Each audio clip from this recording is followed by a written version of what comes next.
we will move on and go straight to Teri, who is going to tell us something about becoming a self-employed RSE web developer. So Teri, thank you very much.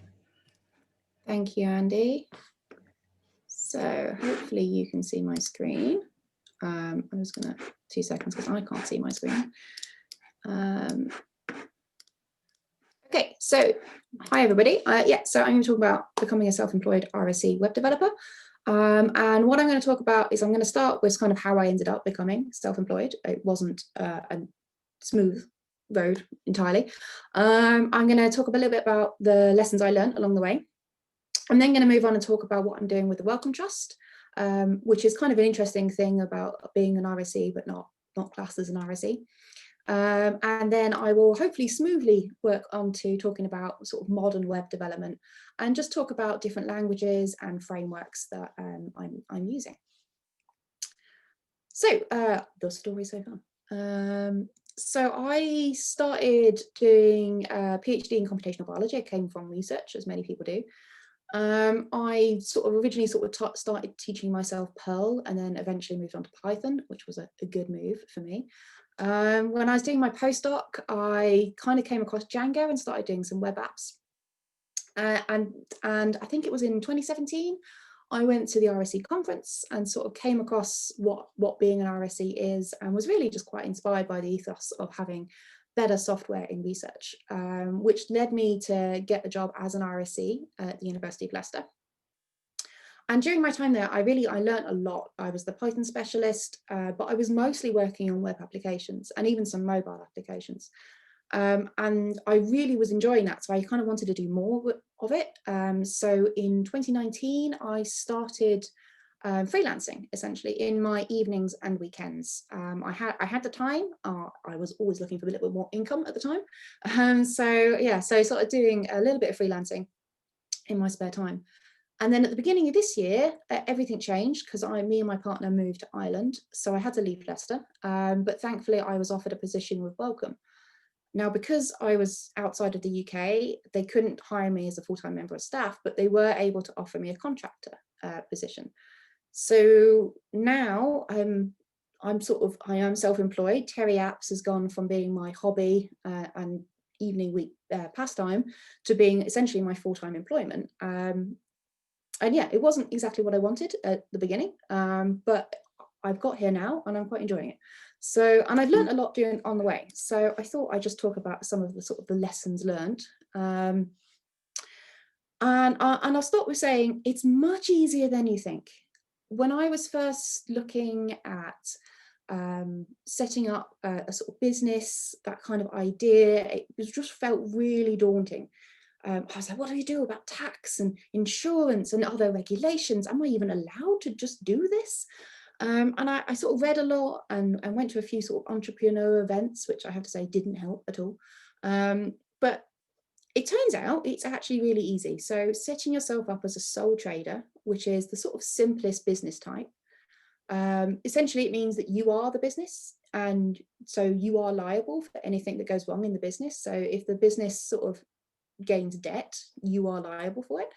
As an RSE, you're not really spending much money as business money, so it's kind of okay. And really, it's as simple as ticking a box to be self-assessed for tax. So you just need to tell the government, this is what I'm doing, self-assess, I want to self-assess myself for tax, and that's it, you're away, you're good. So yeah, if you ever think of me thinking about it and not sure it's the right thing, you can always just give it a go. The next sort of bit of advice I have, or lesson I've learned, is to spend wisely. So when I sort of set myself up, I said I was self-assessed for tax. I then wanted to open a business bank account. To do that, I needed a website. They wanted that was the proof that they were looking for that I existed as a sole trader business, was a website. And for some reason, I kind of panicked at this point, and I thought, it's a business, so it needs a business website. I need something shiny. I need it to be professionally hosted. I need a snazzy logo. And I got all a bit overexcited with that. And I ended up forking out quite a lot of money on stuff that I really shouldn't have. So looking back with hindsight, GitHub Pages would have been the ideal choice. Host it myself for free. Well, put it on GitHub for free. Maybe spend a tenner on a domain name, and that would have been absolutely fine. So yeah, so just spend wisely. And it's not just about not spending money. I would say there are things to invest in, and one of those is decent accounting software. So I use a lovely company called Free Agent. They are brilliant. They're designed for freelancers. They not let you track the project. They let you track how much time you've spent on that project. At the end of the week or month or whenever, you can click create invoice, and it will take all of that time you've tracked for that particular project, put it into a nice image for you, PDF, headers, all looks lovely. It will email that off for you. When it comes in, it measures it's connected to your business bank account, so it will see that come in. And at the end of the year, you can hit a button and it will fill in the self-assessment tax form for you. Brilliant. And it doesn't cost much more than Netflix once a month. So do spend on things that are actually going to make your life easier. Now, this is my only negative sort of bit of advice / lesson learned, and that is do not work for friends or family. When I first started and I was working sort of in the evenings and weekends, the project I was working in, the group I was working with, were friends and with my dad and with my sister. And it got really messy. I won't go into too many details, but I will say it's really important when you're self-employed to be able to say no, to be able to stand up for yourself. And if you feel like you can't do that because it might damage personal relationships, whether that's your family or your friends or their relationship with their friends, it can get really complicated. And I would just say, just don't do it. There are lots of websites out there which will help you find work if you're looking for something to do. And just don't go for the friends or family route. It might seem simple at first, but it can get really, really not simple. So the next thing I'd say is make connections, talk to people, go to conferences, go to events, talk to people. The Wellcome Trust job I have is because I met the hiring guys at a conference. So I was speaking to the lead developers. They were looking for software engineers. They saw me talk. We got chatting. Interviews happened a few months down the line, and now here I am working with them. The RSE work that I still do in my sort of extra job is with the guys that I was working with at Leicester. Those projects, they've continued, they've gained more money, they've still come to me instead of the RSE group. It does help that the RSE group in Leicester hasn't been able to replace my job. So I'm still in contact with those guys and I'm still working with them. And it's just about making those connections, keeping those connections. And there's still some people I met at conferences like 2 years ago who now occasionally email me and say, hey, this project's now coming together. Have you got some time? Have you got some availability? So yeah, just make those connections. And that's sort of the last lesson learned is be disciplined. And I think everybody has had a taster of this now since everybody started working from home. But it is really important to be disciplined, and not only just in tracking what you've done that day and how many hours you've worked for these different people, because trust me, after a couple of weeks or so, you're not going to be able to remember, and it's going to get really awkward. You're trying to put onto an invoice that I worked 4 hours for them and you're not entirely sure if you really did. So be disciplined. End of every day, I've worked 2 hours for the RSE project, I've worked 7 hours for Wellcome, done, sorted. And also I've done my 7 hours. So I'm now stopping working and I step away from the computer and just walk away from the machine and take some time off. That kind of applies to everybody working from home. So I hope that's kind of helpful if anybody's thinking of going down the sort of self-employed route. We can have a chat after the talk about if that applies to anybody. The next part I want to talk about is about Wellcome Trust. So I realise I'm speaking very quickly. Try to slow down. So the Wellcome Trust. Hopefully most people know the Wellcome Trust. If they don't, it's a health research funder. One of the biggest in the world, I'd say, but I'm slightly biased nowadays. So it's quite interesting going to work for these guys, because I thought, oh, big company perhaps. But actually the environment I'm working in is very much like research software engineering. So I'm working with a group called DataLabs. This is, by the way, our building. This is our shiny building on Euston Road, which has only just reopened, excuse me, for a handful of people.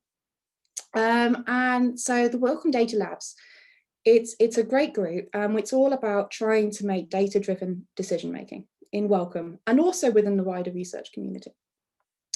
So a lot of the work we do is sort of internally facing, but we do some external projects.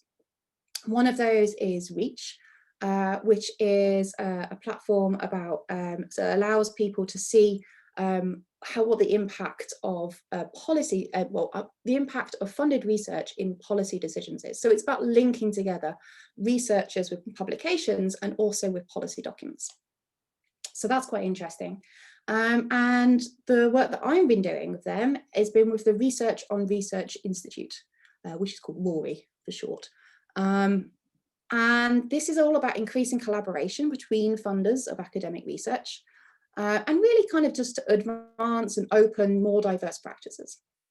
So the first project that's RoRI is sort of undergoing, it's looking at how application criteria is affecting what research is being funded and who is being funded and what inequalities there are, because we know that there are inequalities with gender, for example, within funded research. So what does the impact of how those application criteria have on that? So it's quite interesting. It's kind of like meta research because I'm researching research, but it's still, I still feel like this is very much RSE, even though it's quite different. So for the RoRI project, what we're doing is we're building a data sharing platform. And this is for funders to be able to share sensitive data with each other and with analysts and researchers. So how we're building this is we're mostly, on the database side, we're mostly using Postgres. But whenever somebody uploads a file, what we do is we convert it to an SQLite database so that we can query it much easier. In terms of our sort of backend frameworks, we're mostly building the main web server is written in Python. We're using the Tornado framework. We also have a number of sort of smaller services which run in Rust. Rust is quite an interesting new sort of functional language. And we use the Actix web framework to build sort of smaller components that we can easily scale up. And for example, we have an Rust agent that will handle the upload process. So when data is coming in, to do that conversion, to do inference of the column types into an SQLite database, that happens in Rust. Also the same when queries are coming in terms of structuring an SQL query and doing that actual transaction. It's quite a slow, long process. So it doesn't happen in our web server. It happens in our extra Rust agents. And then for the front end, we tend to use sort of web components and lit HTML, but I'll talk a little bit more about that later, just to stop myself repeating myself. So for me, it was a lot of different skills. It's a lot of different tools that I hadn't worked with before. But it was also what I found joining Wellcome is it's a very different way of working. So we're a team of software engineers, which is the first time I've really felt like working as a team and not being a single RSE working on a single project. We have a bus factor, more than one. It's very exciting. Or as if I prefer, instead of bus factor, I prefer the lottery factor. So if somebody wins the lottery and leaves the office without coming back ever again, will your project survive? So we have a lot of more agile way of working as a team. There's a lot more emphasis on user research before we do the software engineering, which did take me somewhat time to adjust, but it's really kind of working now and I can see the use for it. And I'm actually starting to apply some of those skills and what I've seen my colleagues do back into my RSE kind of work. And furthermore, being at Wellcome and being in the, largely the DataLabs group exists within the digital and technology sort of teams and departments, is I'm seeing and I'm working alongside the teams who are making more corporate products, and to see how they work and how they are sort of doing the software development there is really quite interesting. And hopefully that leads me nicely into a section that I wanted to just concentrate on web development. This came up in the wish list where people were talking about how to do modern web development. And the word modern kind of threw me a little bit, and I just made me think, well, what has changed? And I was trying to think about what I used to do versus what I do now. So previously, I suppose it was mostly the back end would manage everything. So I would mostly do HTML templating, which were being served by the back end. You know, you click a change page and the whole page has to be render, or a new page has to be render. There'd probably be very little JavaScript. And if there was any JavaScript, you'd be using jQuery. And that's kind of fine, and it's all okay, but things have changed, and sort of the new modern, more better, I don't know if the word better is right, but the new way of doing things is kind of like to separate out all the components now. So you'd have a separate front and a separate back end.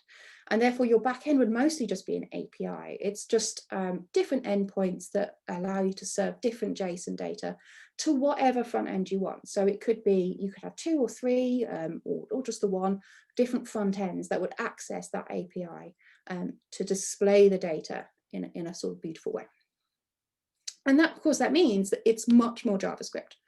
JavaScript is, you know, it's a heavy language, but everything is JavaScript heavy now. That's what I meant to say. So looking at backend frameworks, I'm talking to you guys here about a couple of different frameworks that I think you know, we could talk about. I'm talking Python here because I think for RSEs, Python is probably the most likely language that people will be using for web servers and backends. Because I think Python is used so much in research anyway. I think most RSEs, you know, would be familiar with Python, much more so than the languages that other web developers might use, like PHP, for example. So the, you know, the corporate website and everything like that is got PHP as a backend. But I didn't want to include and sort of those kind of frameworks in this talk because I thought Python might be the most relevant. So, so on the sort of on the left here, I sort of mentioned Django because I have to admit I love Django.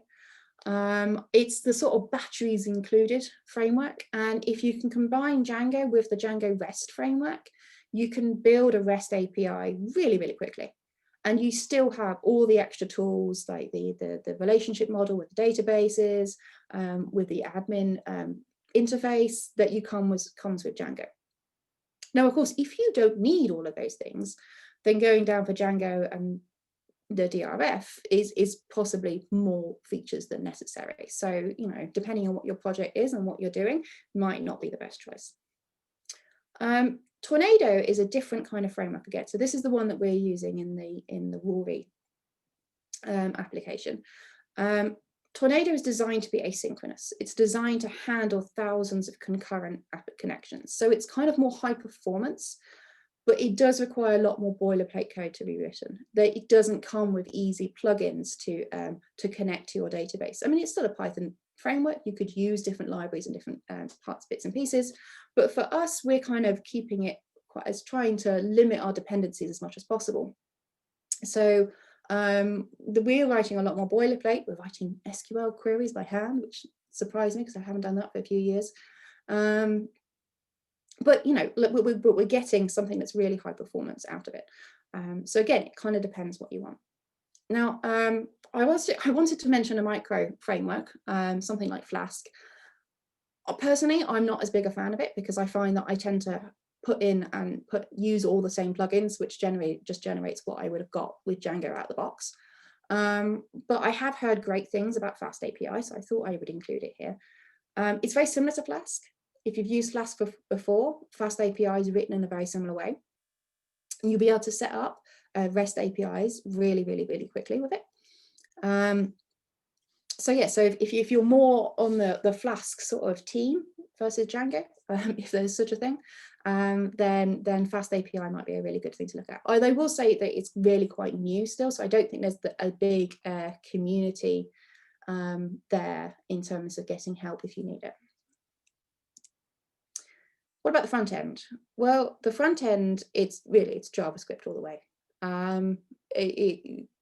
It's difficult to do anything without JavaScript, without needing a lot of JavaScript these days. Now, the big 3 frameworks are React, Vue, and Angular. I'd say Angular is possibly the least popular of the 3 right now. And even React, which was the big one for the past 2 years. It's like if you look for any kind of web developer job, it's like React, React, React, React.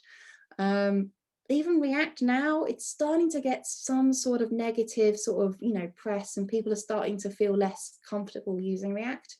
And that's mostly due to, I think, the really large package size. So once your code has been compiled and bundled up, React projects are quite large because the React library itself is big. Okay, so one of the other things that people are tending to find these days is that if you've gone so far down one particular framework, and you want to build a new project, you kind of, if you're using the same team, the same bunch of people, you kind of have to use the same framework, even if it might not be anymore the ideal framework for you. So as the sort of counter to that, writing web components and using web components is getting more popular. And this is essentially vanilla JavaScript. And what you're doing is you're just extending the HTML element class. And it's really easy to do. You might have to write more sort of boilerplate kind of things. You might have to trigger more events.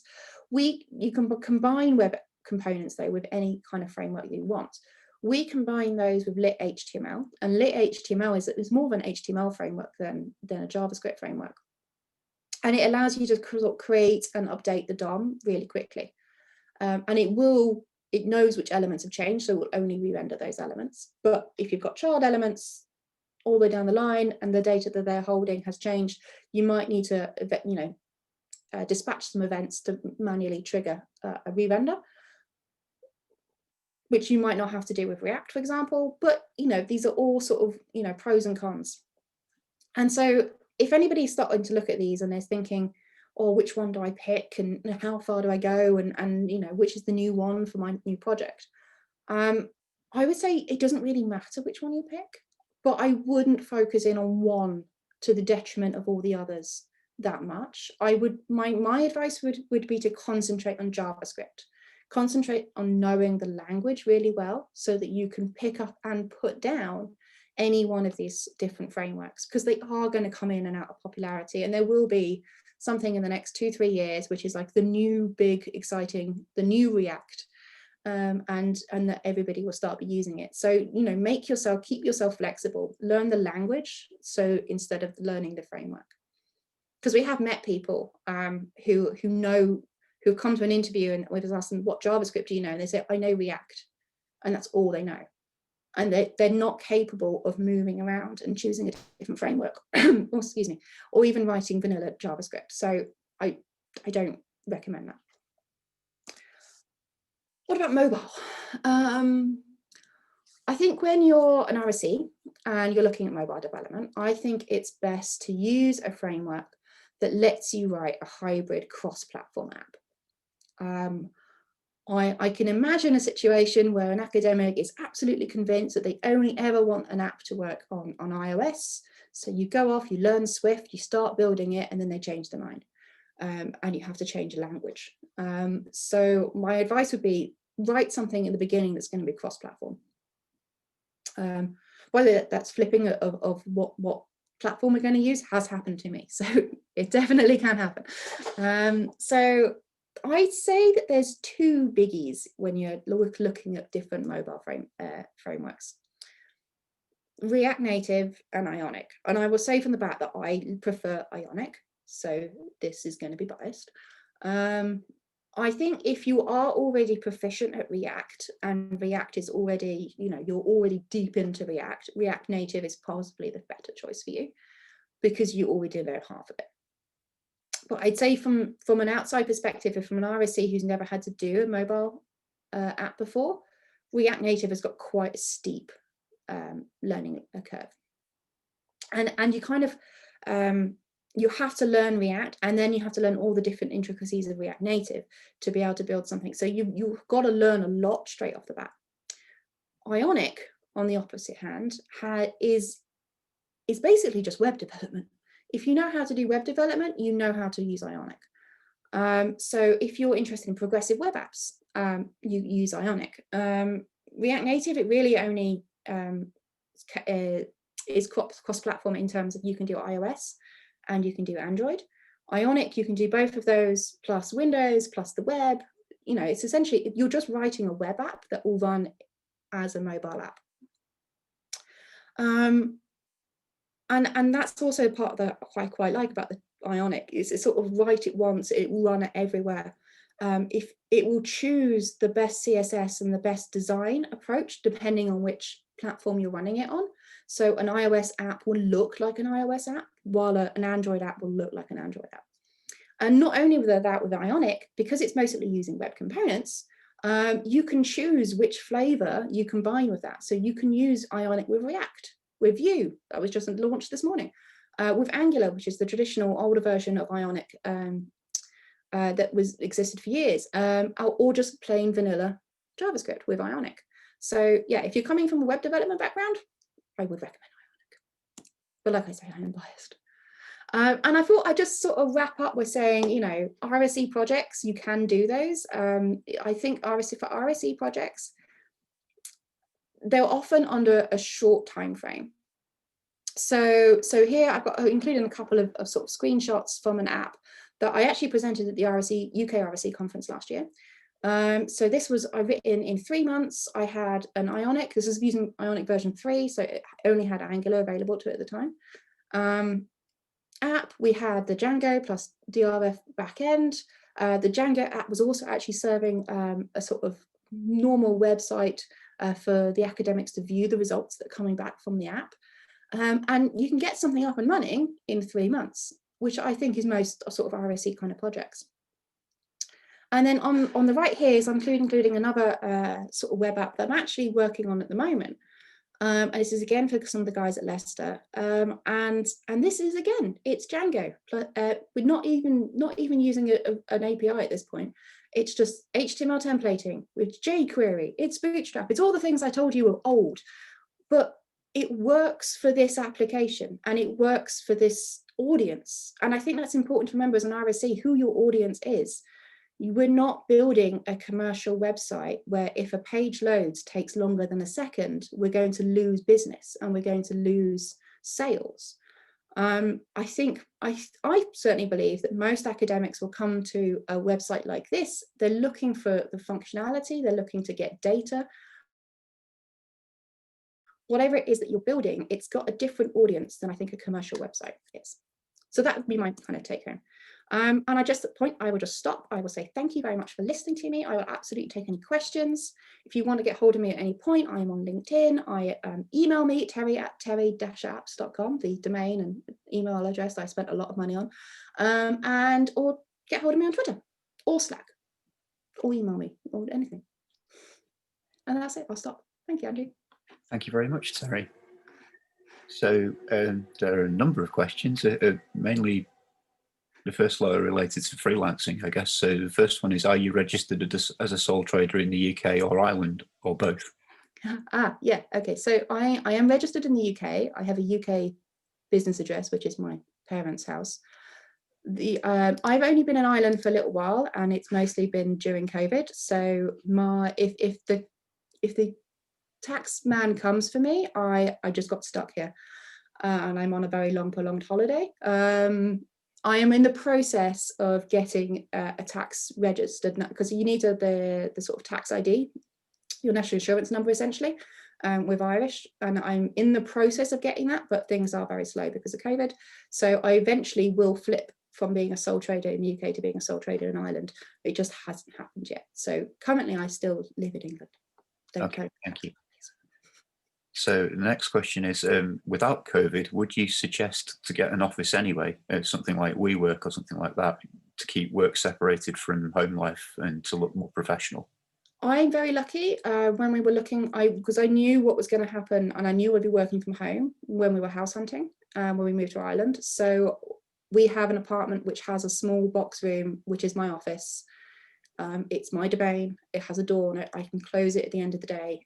And for me, it definitely feels like when I'm in this room, I'm at work. And as soon as I walk out, I'm at home, and I have managed to get that separation. But I think if you can't do that, then yeah, get an office space. I think, you know, rent an office space if you can, non-COVID. Yeah, but you do need a space that you can close the door and you can step away from, and you feel like you're not at work. Okay, thank you. Are there any good websites for finding freelance work that you know of? There are. If you have a quick Google for them, you will find a few. I would say that there's also a freelance Slack channel that we just set up not that long ago, like last week, I think it was, in the UK RSE Slack workspace.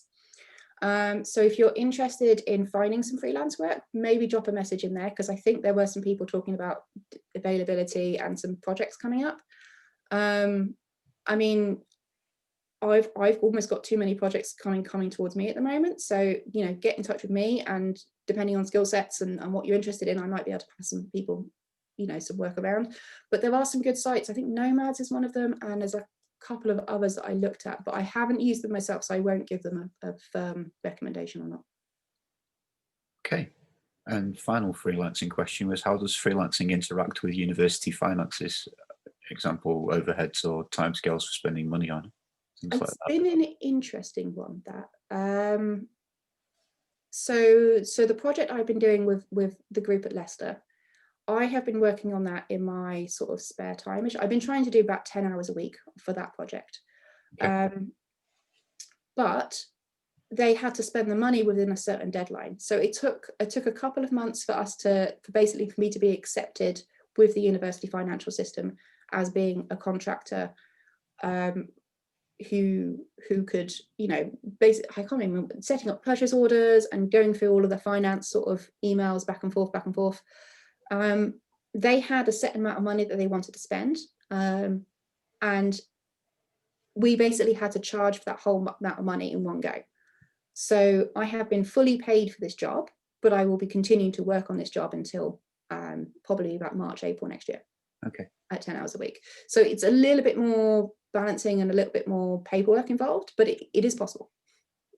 Okay, thank you. And the remaining questions are mainly based on backends and front ends, I think. So the first question is, what are your thoughts on Firebase? I don't have any thoughts on Firebase, I have to say, because I don't know enough about it. So Okay. I wouldn't want to guess or say something incorrect. So I'm afraid I'm going to pass on that question. Okay, thank you. The next question is, what about high-level tools for dashboard like Plotly Dash? Is there a trade-off between flexibility and ease of use? I haven't played with Plotly Dash a little bit. I've played with Bocker quite a lot, and that's sort of running a Bocker server, which I think is fairly similar to using Dash. And I think, again, it kind of goes back to what you want and what you need. So the project I showed here, so this one here, so this is all using Bocker, and we looked at making that a Bocker server instead. But it was sort of the amount of interactions I have with the database and the amount of back-end work that needs doing. When somebody changes a date, I have to do a lot of recalculation of the data before I can display it. And just having the general flexibility in terms of how I wanted the layout to look, and that it still went back to being a Django app. I could have made it work, but it would have been a lot harder, I think, to get the same functionality out. But again, it depends what you're doing. This has got, you know, we've got extra permissions, we've got, you know, you need a way to send emails and bits and pieces like that. So it kind of depends as to what you want and what you need for your particular. Okay. And final question is, do you have any reflections on using Rust for web development and learning it from a Python background? I think it's quite different to learn from a Python background. It's a very different language. It's taken me a while. I would still say I'm writing the majority of it with my eyes closed, if that makes sense. As in, the compiler is wonderful because it tells you what's wrong and it tells you how to fix it, which is great because I can get it to work, but I don't necessarily know if I'm still writing it in the right way. When I first started working with Rust, it was a little bit like trying to do a jigsaw puzzle with blindfolded. But I would say the Actix web framework is very fast, but everything is still very new in Rust. Things change very quickly. One of the things that's been driving me spare is that you'll find an example online or even with the GitHub repo, but by the time you try and use it, that's actually out of date, because even though it's been a minor version change, the way things are written, the way things are working is actually completely different. But that's because it's still really quite new. So I would say have a play, try it out. Like I say, we're just using it for small sort of mini kind of servers, if that makes sense, just doing one job. And for that, it works quite well because it is so fast and scalable. But if you wanted to build a sort of a larger web server with it, I would say hold off for a year or so and just give it a bit more time to sort of settle and for those decisions to be made, some of the decisions that are still going on backstage. Okay, thank you. And actually, one more question has just come in. So what about deployment? Do you do it yourself or delegate? What do you suggest, virtual servers or something more sophisticated like AWS? So it kind of depends on what your project is. So the guys at Leicester, they've already got a great deployment service that the IT services team runs, and those are the guys I used to work with. The sites that I'm building with Leicester are still being hosted internally. The work we're doing with Wellcome is all on AWS, and in fact, it's quite a complicated set of Kubernetes with multiple clusters, and it's a lot of stuff which I'm not. My DevOps skills are not great, so I won't say too much about what they're doing, but I would say it's complicated.